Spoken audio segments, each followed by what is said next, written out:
bem, gente. Continuando com o nosso conteúdo sobre equações diferenciais lineares de segunda ordem, estamos falando de equações constantes, equações de coeficientes constantes, né? Então a gente estava nas EDOs,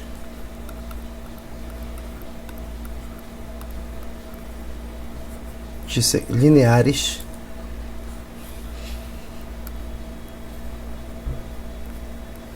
de segunda ordem e coeficientes constantes, ok?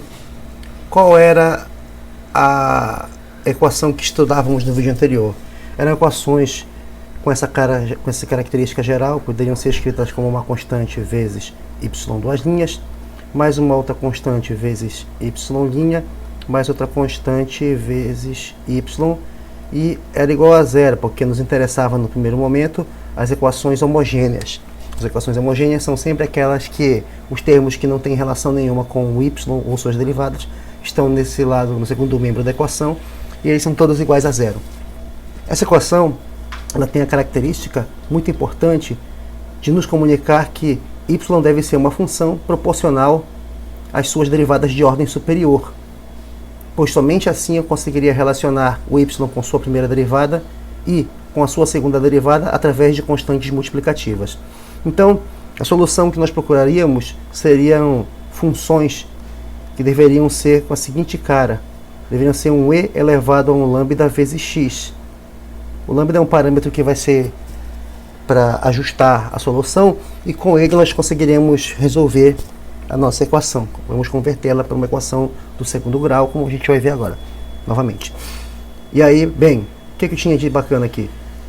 Se eu derivar essa equação, eu vou ter lambda e elevado a lambda x, ou no caso, o meu y' vai ser um lambda y, tá? Então, com isso, eu também sou capaz de concluir que o meu y duas linhas vai ser eu derivar o lambda y, pela linearidade, o lambda que é uma constante, ele sai, então eu vou ficar y', lambda vezes y'. Mas o y' é lambda y, como a gente acabou de calcular, então o y duas linhas é lambda ao quadrado y, certo? E aí, com isso, a gente tenta encontrar a solução da nossa equação linear de segunda ordem e coeficientes constantes.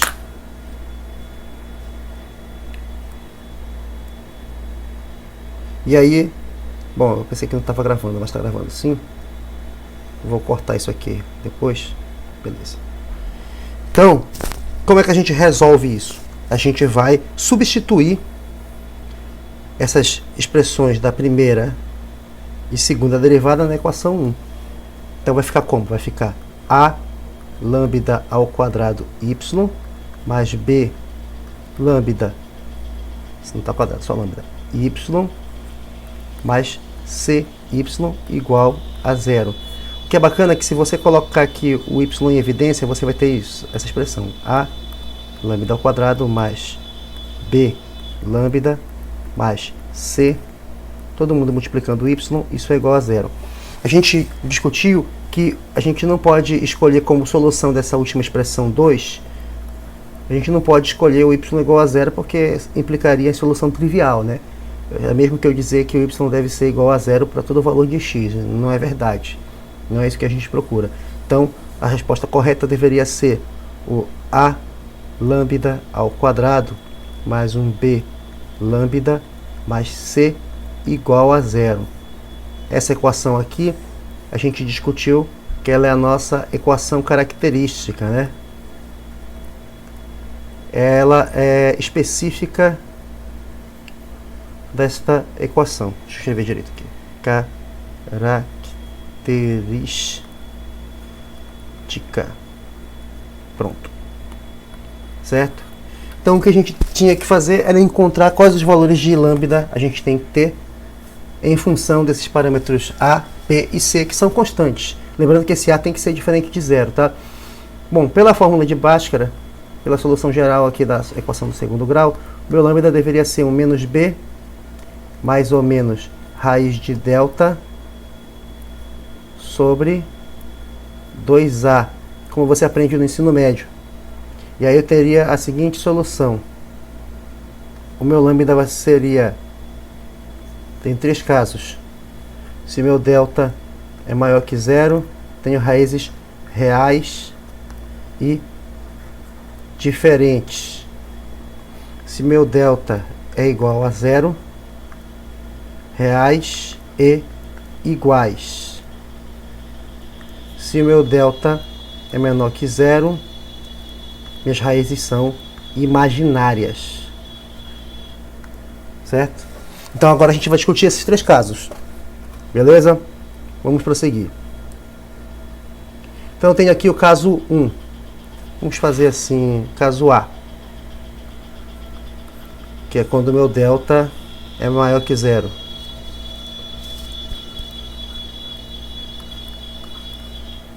Certo? Meu delta é maior que zero. Então as raízes são reais e distintas. Beleza? Como é que vai acontecer? Se eu fizer isso, se eu tiver a situação do lambda maior que zero, eu vou ter uma raiz que é lambda 1 igual menos b mais a raiz de delta sobre 2a, e o lambda 2 vai ser igual a menos b menos a raiz de delta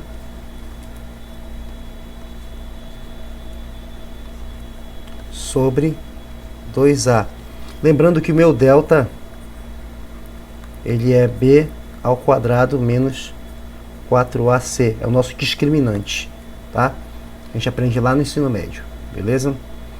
Então, aqui eu vou chamar essa equação de 4, equação número 4. Essas aqui 5 e o discriminante eu vou chamar de 6. Então, o que vai acontecer? Eu tenho 2 soluções possíveis. Eu vou dizer que y1 é igual a e elevado a lambda 1x e y2 igual a e elevado a lambda 2x. Certo? Tenho 2 soluções. Eu posso escrever a solução geral, nesse caso, para esse tipo de equação. A solução geral ela vai ser escrita como uma combinação linear de y1 e y2 se elas forem linearmente independentes. Linearmente independentes, no caso, LI. Tá? Para isso, eu teria que ver a situação do meu Wronskiano ser diferente de zero. Então, eu posso fazer a checagem aqui, né? Considerando que lambda 1 é diferente de lambda 2, porque o discriminante é maior que zero. Então, eu teria o seguinte. O meu Wronskiano de y1, y2, ele vai ser esse determinante aqui, ó, y1, y2, y1', y2'. E aí como é que fica isso? E elevado a lambda 1x, e elevado a lambda 2x, lambda 1, e elevado a lambda 1x, lambda 2, e elevado a lambda 2x. Calculando esse discriminante, o meu Wronskiano vai dar a seguinte expressão. Quando eu multiplico essa por essa, vai dar lambda 2 e elevado a lambda 1x e elevado a lambda 2x menos lambda 1 e elevado a lambda 1x e elevado a lambda 2x. Posso escrever assim. Coloco esses termos todos em evidência, essas exponenciais. Eu vou ter lambda 2 menos lambda 1 e elevado a lambda 2 menos lambda 1 x. Tá? Como lambda 1 e lambda 2 são diferentes e como a exponencial real ela nunca é igual a zero, então basta que eles sejam diferentes e aí o meu Wronskiano dá diferente de zero. Então eu concluo por essa expressão que y1 e y2 são linearmente independentes. Isso significa que a solução geral vai ser escrita da seguinte maneira. para esse tipo de expressão nesse caso específico. O meu y vai ser uma constante C1, y1 mais C2, y2, ou de outra forma, C1 e elevado a lambda 1 x mais C2 e elevado a lambda 2 x. Lembrem que para descobrir quem são C1 e C2, a gente deve aplicar as condições de contorno ou as condições iniciais, tá? Beleza? São as condições que nos são fornecidas no início do problema, certo? Vou chamar isso aqui de 7, só para a gente não se perder. Qualquer coisa, você pode fazer referência ao número da equação quando a gente estiver tirando dúvidas. Então, essa aqui vai ser 8, tá? E aí, então, vamos ver um exemplo disso? Bom, exemplo 1. Eu vou ter a seguinte equação aqui. Eu vou ter y duas linhas, menos 3y linha, mais 2y igual a 0. Se você acompanhar direitinho, você vai ver que para eu encontrar a equação característica associada, aonde tem lambda duas linhas, vem lambda ao quadrado, né? Para cada derivada, vem um lambda multiplicando, então aqui é lambda ao quadrado.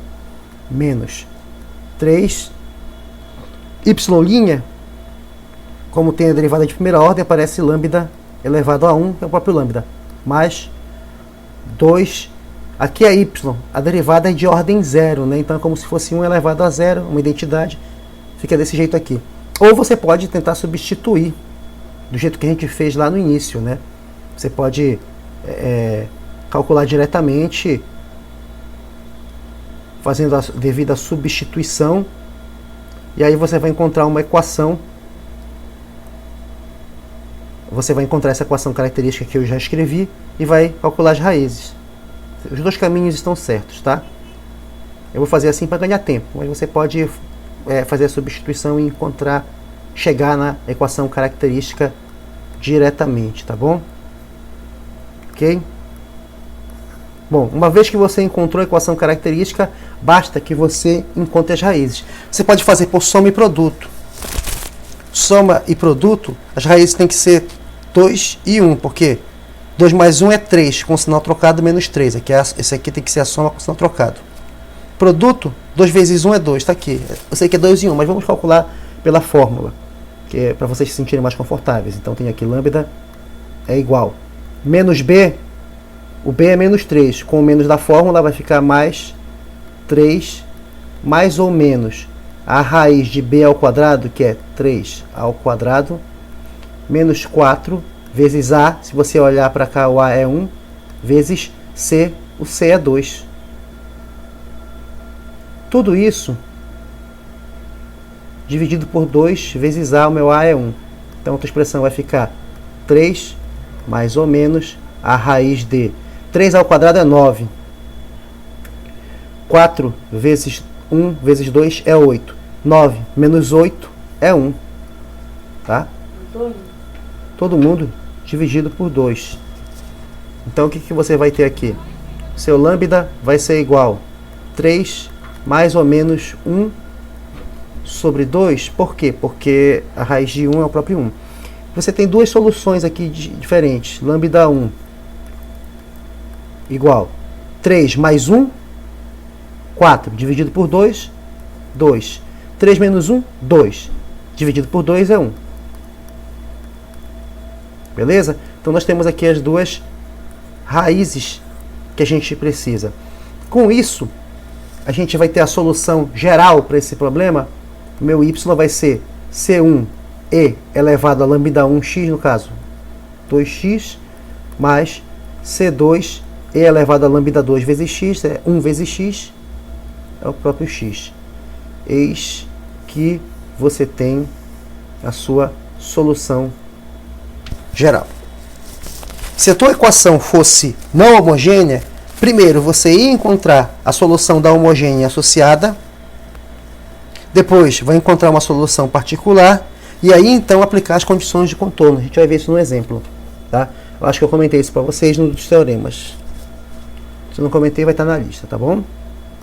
A solução geral de uma equação vai ser a solução da homogênea associada, mais uma solução particular associada ao termo que deixa ela não homogênea. Ok? Como um outro caso, nós temos ainda, a gente ainda pode escrever essa expressão como senos e cossenos hiperbólicos, mas eu vou deixar para o exercício. A gente pode ter o caso das raízes imaginárias. Tá? Raízes imaginárias, o meu delta, o meu discriminante, ele é menor do que zero. Vamos ver como é que fica isso então? Se as raízes forem imaginárias, como é que a gente vai trabalhar? Então, meu delta é menor que zero, raízes imaginárias.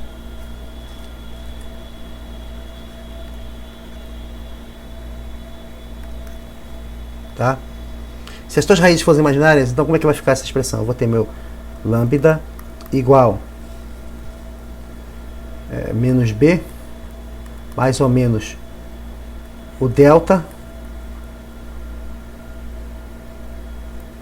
sobre 2a. Eu vou escrever que esse meu delta é menos uma constante aí, vou chamar de m, tá? Por quê? Para garantir que o delta é negativo, vou chamar ele de menos m, onde m é um número positivo. Então, menos b, positivo e diferente de zero, tá? Mais ou menos a raiz de menos m sobre 2a. Bom, a raiz de um número negativo é um número puramente imaginário, não é? Então, vai ficar menos b sobre 2a, vou quebrar essa fração, mais ou menos aqui a raiz de menos m vai dar a raiz de menos 1 vezes a raiz de m. Então vai ficar a raiz de menos 1 é i vezes a raiz de m. Todo mundo por 2a. Observa que isso aqui é um número na forma a mais bi. Número complexo, correto? Então, a mais ou menos bi. Então, eu vou ter duas raízes aqui nesse caso. Lambda 1, a mais bi, e o meu lambda 2 igual a um a menos bi. Isso significa para a gente que o meu y1 vai ser e elevado a mais bi, que multiplica x. Posso fazer distributivo aqui nesse expoente. E elevado a ax mais i bx.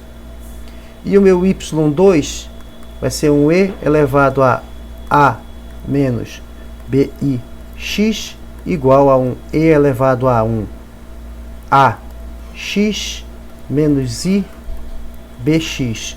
O que é interessante nesse caso é que eu posso colocar em evidência, posso quebrar essa exponencial em duas.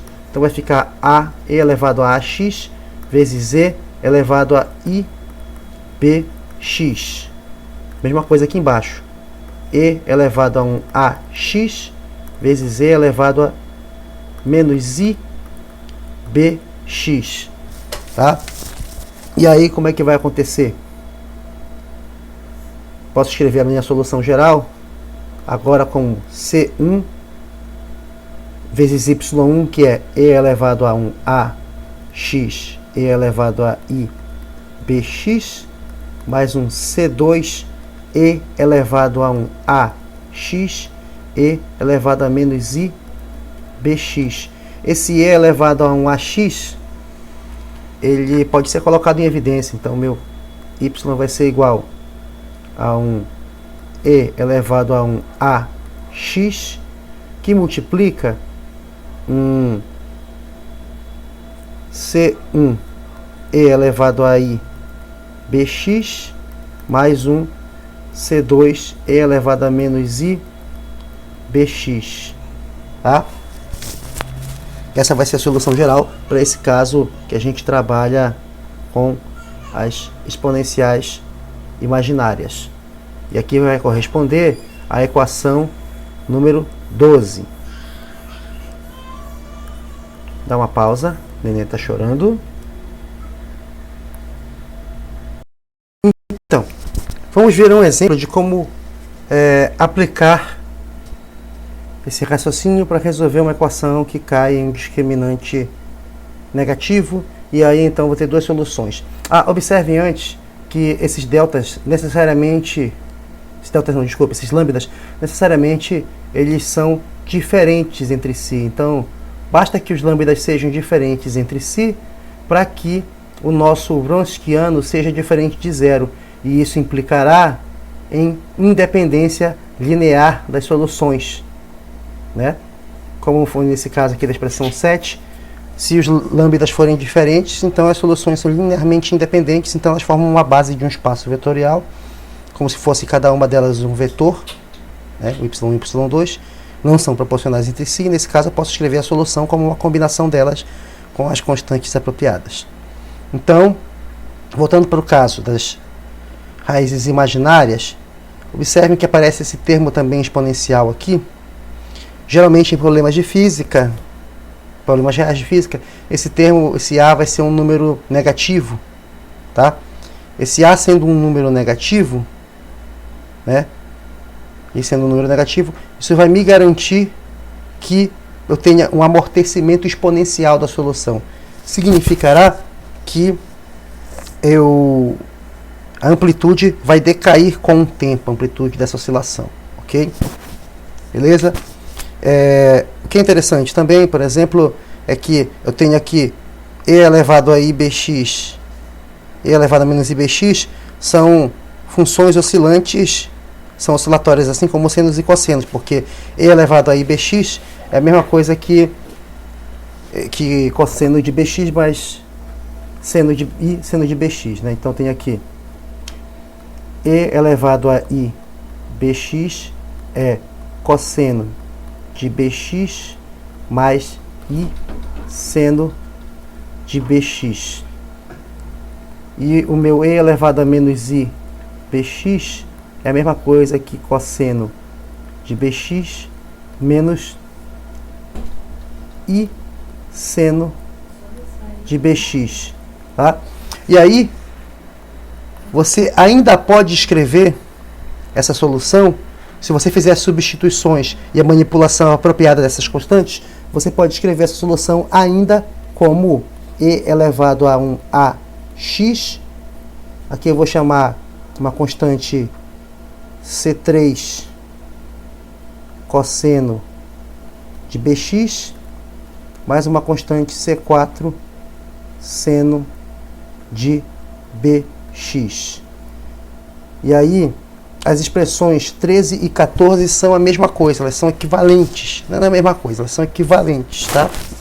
Além do mais, quando você aplica as condições de contorno que são dadas no problema, as condições de contorno obrigam a versão final a aparecer como senos e cossenos ou como exponenciais imaginárias. Mas isso depende do problema que a gente vai atuar. Geralmente as exponenciais imaginárias acontecem quando o domínio da função está nos infinitos.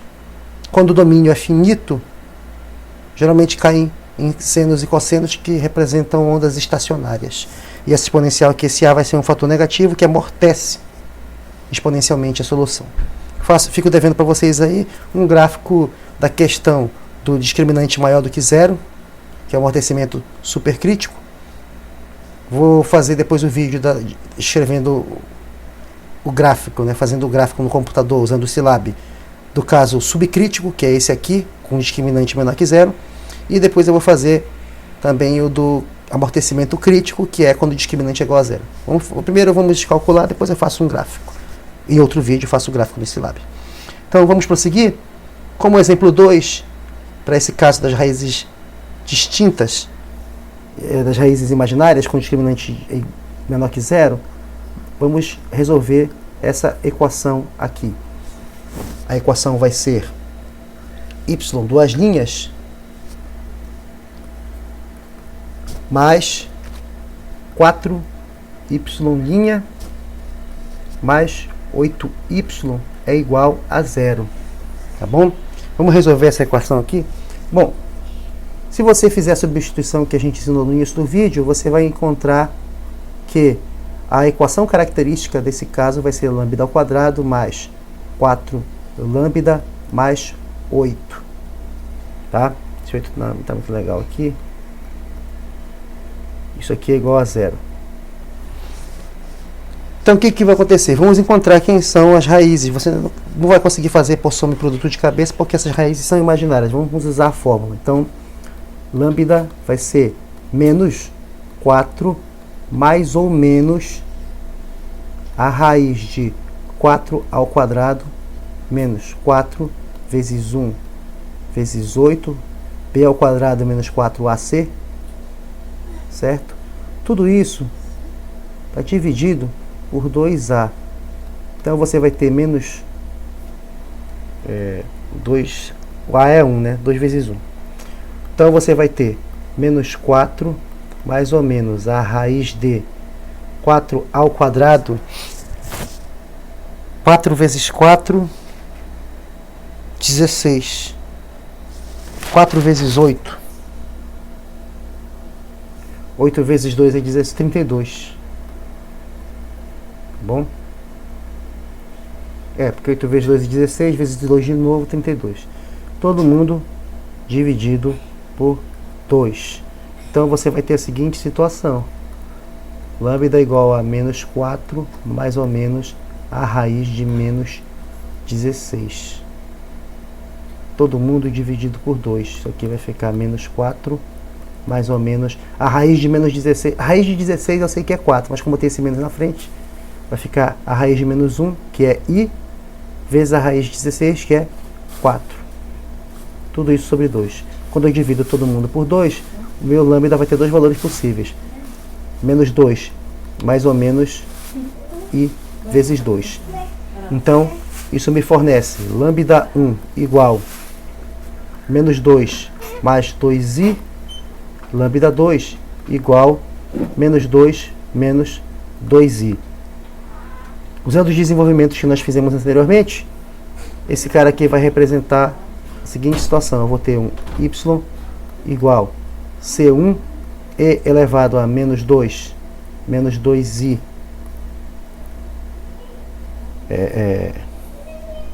x mais, que mais, tá?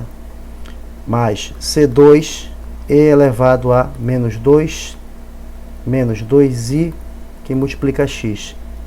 Posso colocar em evidência aqui, eu vou quebrar essas exponenciais. C1 e elevado a menos 2x e elevado a 2ix mais C2 e elevado a menos 2x e elevado a menos 2ix. E aí vai ficar igualzinho como a gente tinha falado anteriormente. Eu vou ter e elevado a menos 2x que multiplica C1 e elevado a i vezes 2x mais C2 e elevado a menos i vezes 2x. Essa é a nossa solução geral, ok? Você poderia escrever a mesma solução de forma equivalente se ao invés de usar senos e cossenos, se ao invés de usar exponenciais imaginárias, eu usasse senos e cossenos, que também formam base de função que são linearmente independentes. Então, eu tenho aqui y igual e elevado a menos 2x, C3 cosseno de 2x mais C4 seno de 2x.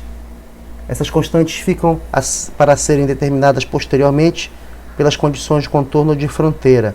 Lembrem-se que se tiver um termo de fonte, se a equação for não homogênea, primeiro você encontra essa solução da homogênea associada e em seguida você vai procurar uma solução particular, que eu vou ensinar em outro vídeo como faz, e aí a solução geral vai ser a soma da solução homogênea mais uma solução particular. Beleza? Então essa equação eu posso numerar como 15. Essas duas aqui, esse desenvolvimento eu vou chamar de 15. Tá? E o outro caso que a gente tem, que acho que é o mais importante por causa do raciocínio da linearidade, é quando as raízes são duplas. Tá?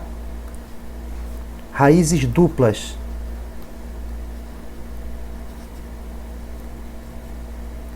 É quando o teu delta é igual a zero. tá bom? Bom, o teu lambda, dado pela que vai ser a raiz da equação característica, ele é menos b mais ou menos a raiz de delta sobre 2a. Como o teu delta é igual a zero, então tu vai ter menos b sobre 2a. Ou seja, isso aqui vai implicar que o teu lambda 1 é igual... Desculpa, eu antecipei demais. O teu lambda 1 igual ao lambda 2, que é menos b sobre 2a. Isso vai implicar que o teu y1 é e elevado a menos bx sobre 2a. E o y2 é igual também a e elevado a menos 2b, menos bx sobre 2a. Essas duas expressões sendo iguais, essas duas soluções sendo iguais, então você vai ter aqui que o teu Wronskiano de y1 e y2 vai ser zero, né? Porque você vai ter y1, y2, y1 linha, y2 linha. Quer dizer, a primeira coluna vai ser, a primeira linha vai ser proporcional à segunda, porque elas são iguais, né? Essa coluna vai ser igual a essa, então o determinante vai ser zero, beleza? E aí, quando cai nesse caso, o que a gente deve fazer? A gente vai, na verdade, aqui, quando acontece isso, você não tem duas soluções, você tem uma solução, tá? Você tem uma solução, e a solução que você tem é e elevado a menos bx sobre 2a. Como é que a gente vai ter uma segunda solução linearmente independente? A gente tem que ter, porque o teorema que a gente enunciou nas aulas no vídeo passado fala que a solução geral é a combinação linear de duas soluções linearmente independentes. Como é que eu faço isso? A maneira mais simples de eu resolver esse problema é tentar encontrar uma solução y2 que seja linearmente independente a y1. Quer dizer, uma das soluções que nós temos é y1. Então, y1 é só o que a gente não tem y2 porque deram iguais. Na verdade, a gente tem só uma. Então, você tem aqui e elevado a menos 2b. Por que eu estou pensando 2b, né? Menos bx sobre 2a. Você pode pensar no y2 como uma função v de x vezes o teu e elevado a menos bx sobre 2a. Por que isso? Porque agora eu vou tentar descobrir quem é que deve ser esse meu v para que eu tenha uma solução linearmente independente que satisfaça a minha equação. Então, eu vou colocar uma função aqui, e aí com essa função eu vou encontrar um y2 que não seja proporcional ao y1. Como é que eu faço isso? Eu vou substituir isso na minha equação e vou impor que seja a solução dela. Como se faz isso? Eu escrevo a minha equação a y2 duas linhas mais b y2 linha mais c y2 igual a zero. Estou dizendo que o y2 é a solução, esse y2 aqui. Então, estou impondo, né, que ele seja a solução da minha equação linear de segunda ordem com coeficientes constantes e homogêneo.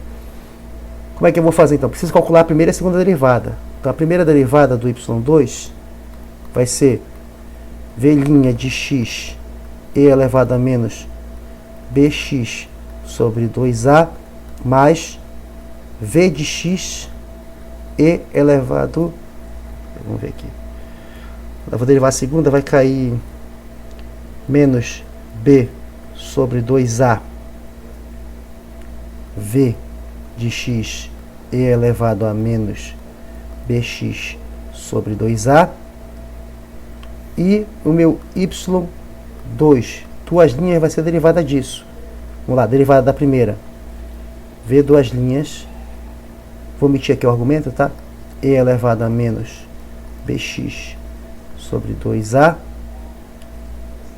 menos bx sobre 2a V' e elevado a menos bx sobre 2a.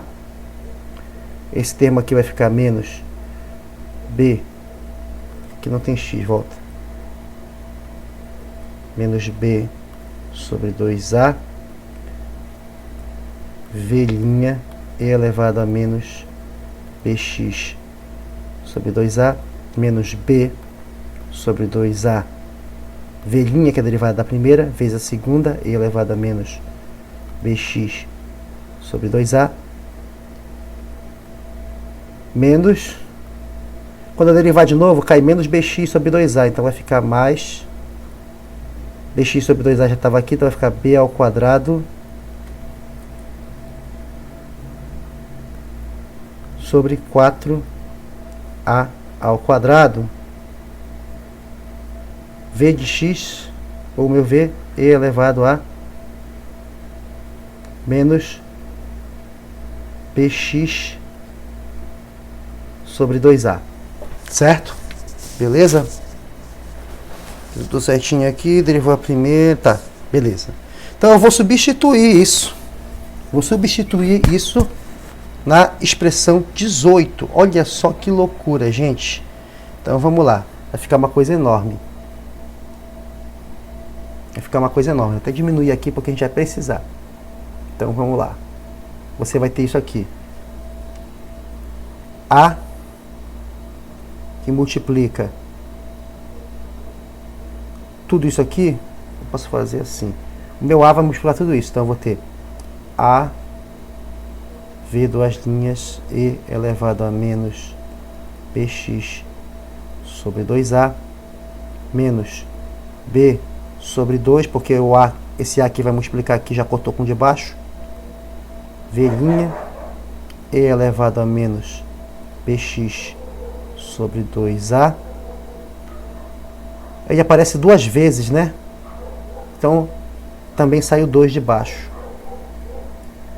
Corta o A também, então vai ficar menos B, V', E elevado a menos bx sobre 2a, mais B ao quadrado sobre 4a. Era para ser A ao quadrado, mas já cortou com A que está multiplicando aqui. Então vai ficar aqui V, E elevado a menos bx 2a, mais o B que multiplica a primeira derivada. Então vai ficar B, V', E elevado a menos bx sobre 2a, menos B ao quadrado, né? Menos B ao quadrado sobre 2a. B ao quadrado sobre 2a. V, E elevado a menos bx sobre 2a. E ainda tem aqui o C multiplicando y2. O C multiplicando isso aqui, tá? Então eu vou diminuir mais um pouco ainda. Então você vai ter aqui mais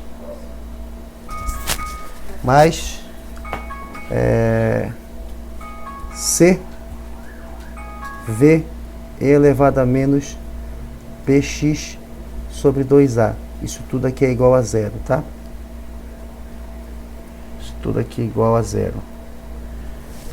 Então o que vai acontecer aqui?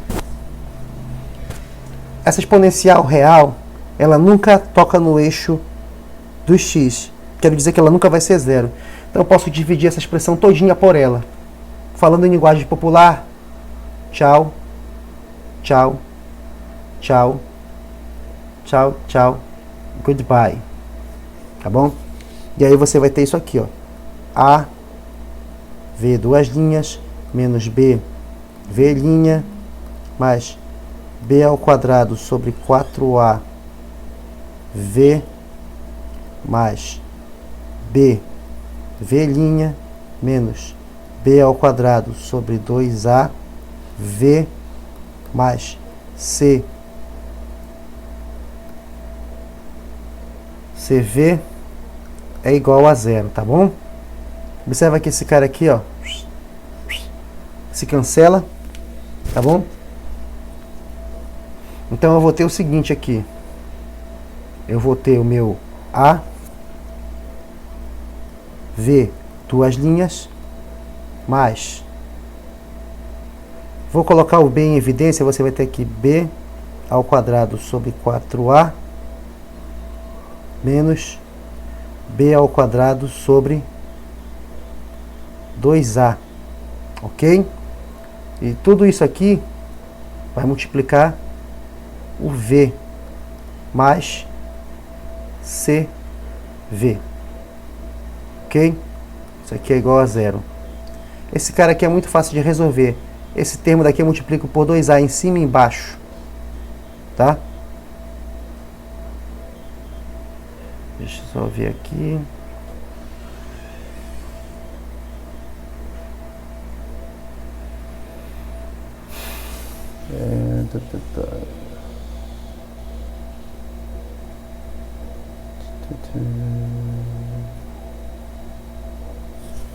Deixa eu ver aqui.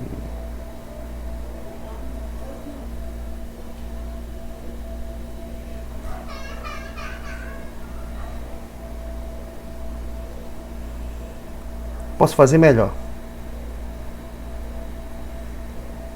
Pega esse termo aqui, mais C.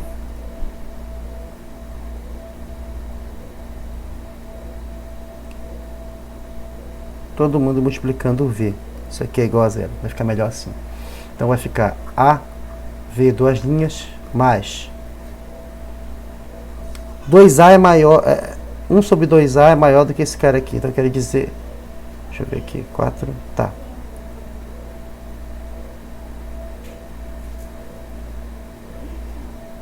Aqui eu vou ter. Vamos escrever assim. 4AC. Porque eu vou ter o seguinte.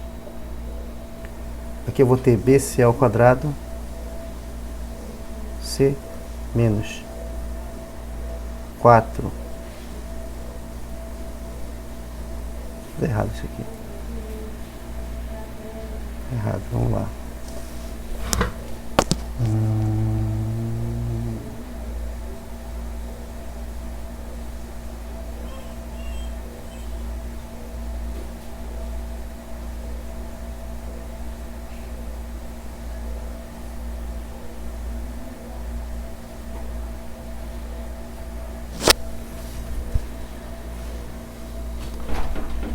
Tá. Esses dois caras aqui, uma metade do outro, né? Então você vai escrever a seguinte. Conserva aqui 4A. Então aqui fica B ao quadrado menos. Se eu dividir aqui vai ficar 2B ao quadrado mais C, que multiplica V. Isso deve ser igual a zero. Você vai ter A, V, duas linhas, mais.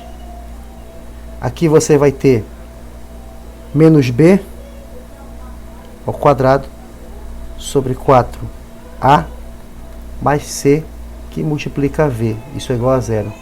Agora eu junto esses dois. A, V, duas linhas, mais.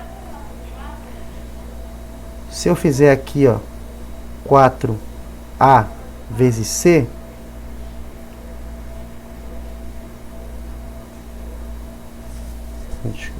tá errado. Vou ter menos B ao quadrado sobre 4A mais 4AC sobre 4A. Multipliquei em cima e embaixo por 4A. E aí você vai ter então A, V, duas linhas, mais. Olha o que tu tens aqui. 4A. Coloca o menos em evidência também. Você vai ter B ao quadrado menos 4AC. Todo mundo multiplicando V.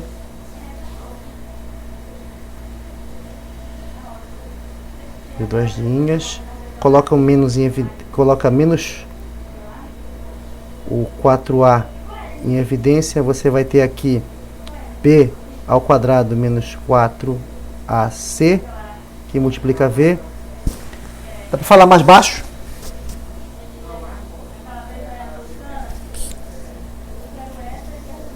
Dá para falar mais baixo aí?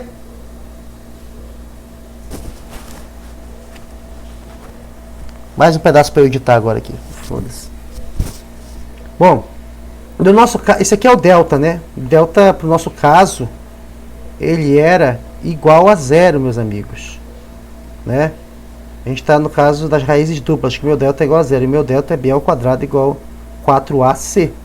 Então, isso significa que esse termo aqui é zero. Tá? Desaparece. Então, eu tenho a, v, duas linhas igual a zero. O meu a não pode ser igual a zero, porque é a condição lá do início da definição desse tipo de equação. A conclusão é que o meu v, duas linhas, é igual a zero. Se a segunda derivada é igual a zero, né, d quadrado v dx ao quadrado é igual a zero, isso aqui significa que a primeira derivada de v é uma constante, né? Para a segunda derivada ser igual a zero, significa que dv dx é igual a uma constante que eu vou chamar de, sei lá, uma letra alfa. Tá bom? Se a primeira derivada é igual a uma constante, significa que o meu v é uma função do primeiro grau. Ax mais beta. E o que isso nos leva a concluir? Isso nos leva a concluir que a solução que a gente procurava lá no início, substituindo aqui na expressão 18, esse meu v bem aqui, da solução 2, deve ser uma função do primeiro grau. Então, se meu y1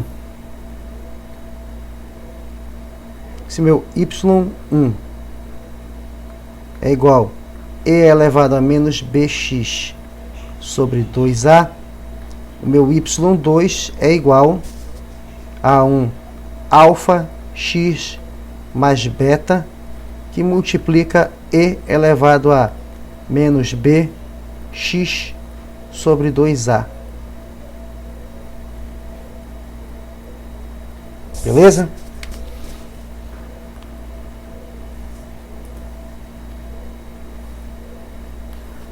Então, a solução geral nesse caso vai ser escrita como C1 e elevado a menos bx sobre 2a mais um C2 que multiplica alfa x mais beta e elevado a menos beta x menos bx sobre 2a. Bom, o que a gente faz muito mesmo é o seguinte, ó, você tem aqui y de x, o meu y, né, ele vai ser C1 e elevado a menos bx sobre 2a mais C2 alfa x e elevado a menos bx sobre 2a mais C2 beta e elevado a menos bx sobre 2a. Esses dois termos aqui, ó, C2 vezes beta é uma constante vezes outra constante, continua sendo constante. Aí o cara vem aqui e escreve y igual C1 mais C2 beta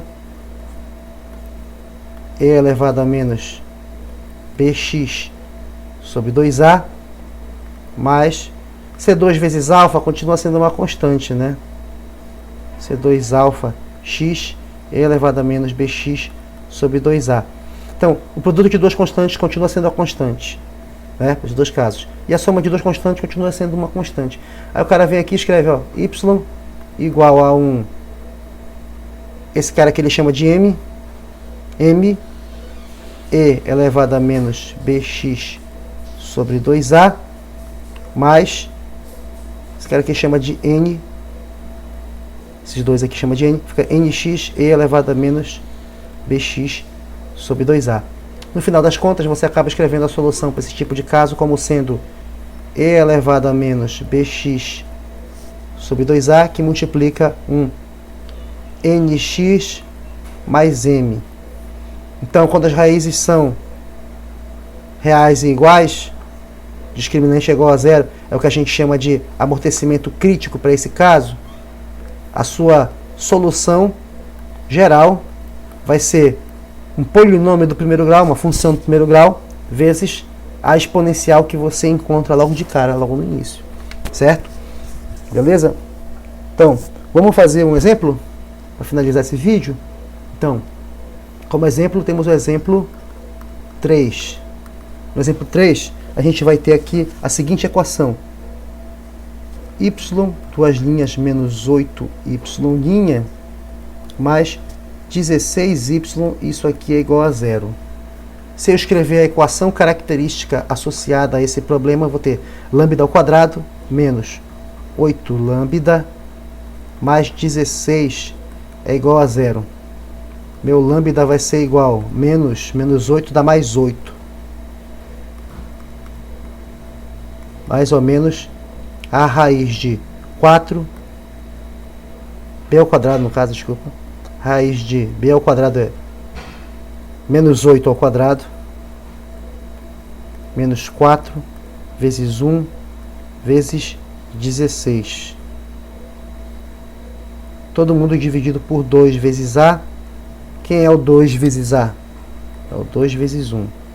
Isso aqui vai ser igual a 8, mais ou menos a raiz de menos 8 ao quadrado é 64.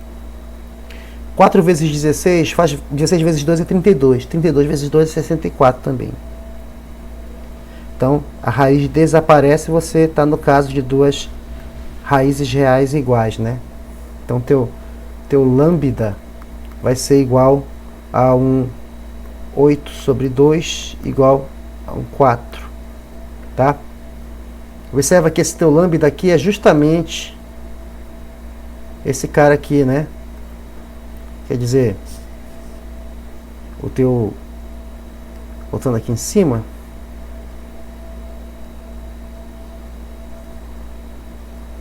seu, quero meu lambda aqui, só um momento. Teu lambda é menos b sobre 2a, tá?